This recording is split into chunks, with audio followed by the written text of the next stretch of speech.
Trump is no longer going to tax overtime at all, so no tax on overtime, which is great. If you ever been in a job where you get tips, no tax on tips as well.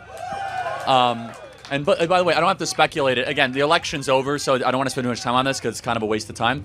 But like, Trump's first term was objectively better for people of what you want than Biden. And you're going to see it this time. You're going to see an amazing economic flourishing happen in the coming years. Charlie Kirk sits face to face with a young voter who challenges everything from Trump's immigration stance to LGBTQ plus policies and economic plans. But Charlie Kirk doesn't flinch. Instead, Charlie Kirk stays calm, cool, and laser focused, breaking down every emotional argument with real facts, common sense, and practical solutions. What starts off as a heated rant ends with Charlie Kirk walking the students straight into a respectful reality check. Yo, my name is John, Charlie, Riley. I think a common, stereotype about college students, especially nowadays, we're all liberal and don't know anything. We're all brainwashed, right? It's a common thing that's parroted, right? What I would say is, as someone who just turned 18, goes to the school, and was able to vote the last election, I believe that Trump is not a good option for people like me, young voters, people of color who are from immigrant families and want to be able to afford things and want to be able to have a good life. I don't believe that's the right way forward. It's fair that you guys criticize the Democrats, this and that. I don't think that's the right way to go, and I'll tell you why. Trump, just for example, it's a common thing. We don't know why we hate Trump. We're all brainwashed, right? Trump said, and I quote, "Immigrants are poisoning the blood of our country." As of someone who comes from an immigrant mother, immigrant father, how can illegal? He said illegal immigrants. Illegal immigrants. Okay, he said illegal immigrants are poisoning the blood. I know people who are illegal and doing the opposite of that. Okay, they're living. You wouldn't even be able to tell. Their immigration isn't on their face, and it's not. I think that you using that type of rhetoric is not really beneficial for me. Why would I vote for that? Why? Explain to me why I'd vote for that as a young black man who has the ability to vote. You know what isn't beneficial? What happened to Lake and Riley? I mean, you're conflating the two things. If you're here illegally in this country, you've already broken a law. You are already a criminal. Therefore, you should be sent back.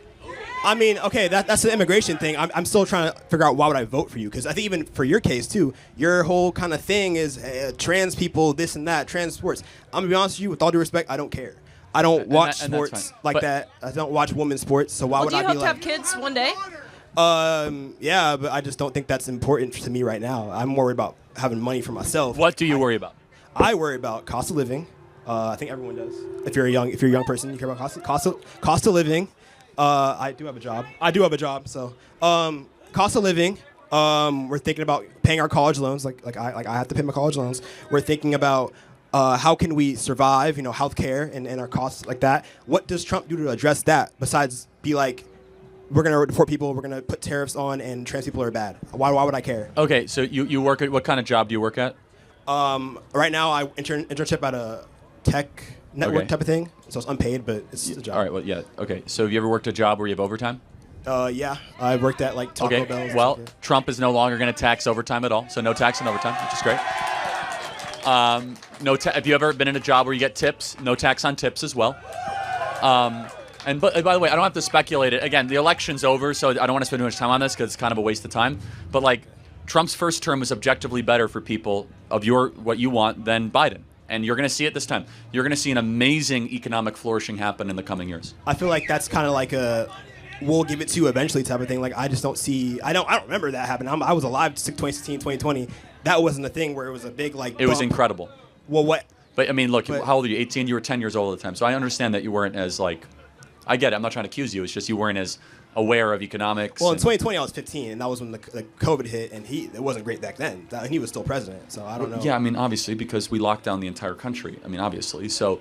But when he was the president, though, when COVID hit. Yes, and the states were the ones that locked down, right? It was California that had the most draconian lockdowns. I don't want to get too far into this. Okay. This is too speculative. You're going to see Trump succeed, and I want you to remember this conversation and give him credit when he does. Sure, we'll see it when it happens. Thank you. Appreciate it. Thanks for having an open mind.